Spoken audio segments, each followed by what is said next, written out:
Welcome to Abi's food book. இன்றைக்கி வைகுண்ட ஏகாதசி நைவேத்தியம்.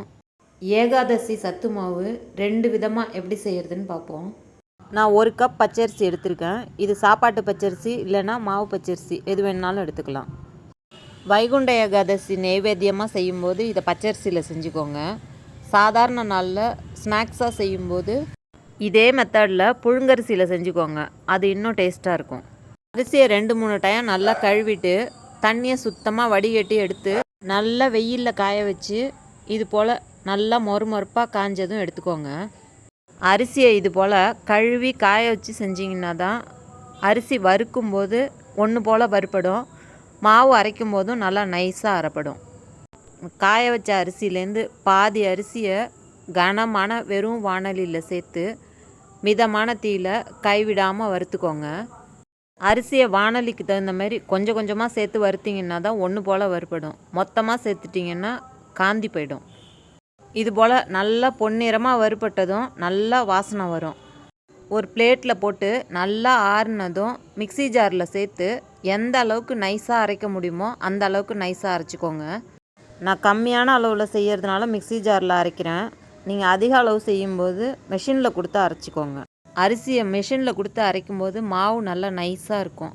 அதில் மாவு பிசையும் போது நல்லா குழைவாக சேர்ந்தாப்பில் டேஸ்ட் ரொம்ப நல்லாயிருக்கும். அரைச்ச மாவை நைஸ்கன் சல்லடையில் போட்டு சலித்து எடுத்துக்கோங்க. சலித்து வர்ற கப்பி அதிகமாக இருந்ததுன்னா திருப்பி அரைச்சி சலித்து சேர்த்துக்கோங்க. ரொம்ப கம்மியாக இருந்ததுன்னா ஸ்டோர் பண்ணி வச்சுக்கிட்டு ஏதாவது பொரியல் செய்யும்போது கடைசியில் இந்த பொடியை தூவி இறக்குனிங்கன்னா பொரியல் ரொம்ப டேஸ்ட்டாக இருக்கும். இந்த மாவு நல்லா நைஸாக இருந்தால் தான் ஏகாதசி சத்து மாவு பிசையும் போது ரொம்ப டேஸ்ட்டாக இருக்கும். அதனால் 2 டைம் கூட சலித்து எடுத்துக்கோங்க. அரிசியை இது போல் ப்ராசஸ் பண்ணி மாவு செய்ய முடியாதவங்க ஒரு வெறும் வாணலியில் ஆட்டு அரிசி மாவு அல்லது கடையில் வாங்கின மாவு தேவையான அளவு எடுத்து லோ மீடியம் ஃப்ளேமில் கைவிடாமல் வறுத்துக்கோங்க. இது போல் நல்லா பொன்னிறமாக வறுபட்டதும் நல்லா வாசனை வரும். அந்த ஸ்டேஜில் அடுப்பை நிறுத்திட்டு மாவை நல்லா அரை விட்டுக்கோங்க. இந்த மாவை பயன்படுத்தி செய்முறையில் சொல்லியிருக்க மாதிரி ஏகாதசி மாவு செஞ்சுக்கலாம். ஒரு சின்ன கப்பில் 1 கப் மாவு எடுத்திருக்கேன். நான் எல்லா மெஷர்மெண்ட்டும் இந்த கப்பில் தான் எடுத்துக்கிறேன். 1 கப் துருவின வெல்லத்தை நல்லா துருவி சேர்த்துக்கோங்க. அப்போ தான் ஈஸியாக கரையும். 1/4 கப் தண்ணி சேர்த்து 10 நிமிஷம் ஊறினதுக்கப்புறம் நல்லா கரைச்சிட்டு வடிகட்டி எடுத்துக்கோங்க. வெல்லத்தில் தூசி இருக்குங்கிறதுனால தான் கரைச்சிட்டு வடிகட்டி சேர்க்குறோம். நீங்கள் நாட்டு சர்க்கரை சேர்க்குற மாதிரி இருந்ததுன்னா டைரெக்டாக அப்படியே சேர்த்துக்கலாம்.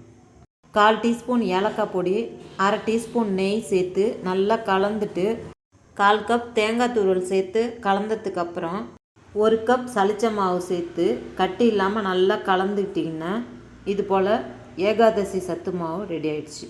இந்த மாவு இன்னும் நாழி ஆக ஆக இறுகி வந்துடும். அதனால் இந்த அளவுக்கு கொஞ்சம் தளர்த்தியான மாவாகவே பிசைஞ்சு எடுத்துக்கோங்க. இது ஃபஸ்ட்டு மெத்தடு.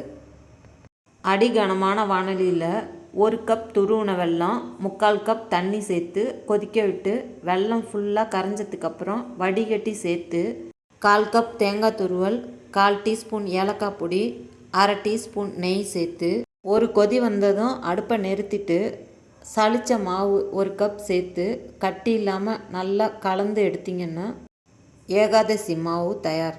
இது 2வது மெத்தடு. இது போல் வாழை இலையில் மாவு மேலே துளசி இலை வச்சு பெருமாளுக்கு நைவேத்தியம் பண்ணிவிட்டு ஏகாதசி விரதம் இருக்கிறவங்க ஒரு வேளை மட்டும் இந்த மாவை சாப்பிட்டுட்டு விரதம் இருக்கலாம். ரெசிபி உங்களுக்கு பிடிச்சிருந்ததுன்னா சேனலை சப்போர்ட் பண்ணுங்கள். லைக், ஷேர் அண்ட் கமெண்ட் பண்ணுங்கள். தேங்க்யூ.